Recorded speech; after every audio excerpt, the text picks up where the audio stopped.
بسم اللہ الرحمن الرحیم۔ امام احمد بن حنبل رحمۃ اللہ علیہ کے بیٹے عبداللہ رحمہ اللہ فرماتے ہیں کہ ایک مرتبہ میں اپنے والد گرامی کے پاس بیٹھا ہوا تھا۔ اس دوران ایک بوڑھی عورت آئی اور اس نے میرے والد صاحب سے ایک مسئلہ پوچھا کہ میں روئی کاٹتی ہوں۔ میں ایک رات چھت کے اوپر بیٹھ کر روئی کاٹ رہی تھی۔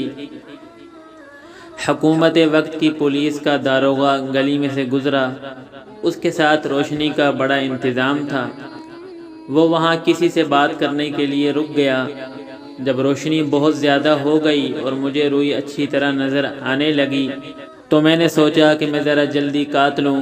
چنانچہ میں نے جلدی روئی کاٹی۔ جب وہ داروغہ ابن طاہر چلا گیا تو بعد میں مجھے خیال آیا کہ ان کا پیسہ تو مشتبہ قسم کا ہوتا ہے اور میں نے اس کی روشنی سے فائدہ اٹھایا ہے۔ اب یہ روئی میرے لیے جائز ہے یا نہیں؟ امام احمد بن حنبل رحمۃ اللہ علیہ نے جواب دیا، تم اس ساری روئی کو صدقہ کر دو، اللہ تمہیں اور رزق عطا فرما دیں گے۔ حضرت عبداللہ رحمہ اللہ کہتے ہیں کہ میں یہ سن کر بڑا حیران ہوا کہ یہ کیا جواب ہوا۔ جواب تو یہ ہونا چاہیے تھا کہ جتنی مقدار اس روشنی میں کاٹی اتنا صدقہ کر دو، لیکن ابا جی نے فرمایا کہ ساری روئی صدقہ کر دو۔ اس کے بعد وہ عورت چلی گئی۔ کہتے ہیں کہ 2-4 دن بعد پھر وہی بوڑھی عورت آئی اور کہا، جی میں نے امام صاحب سے مسئلہ پوچھنا ہے۔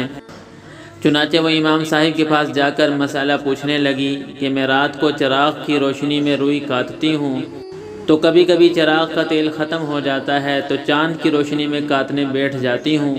چراغ کی روشنی میں روئی صاف نظر آتی ہے اور چاند کی روشنی میں صاف نظر نہیں آتی، تو اب بتائیں کہ جب میں گھاک کو روئی بیچوں تو کیا مجھے بتانا پڑے گا کہ یہ چراغ کی روشنی میں کاٹی گئی ہے یا چاند کی روشنی میں کاٹی گئی ہے؟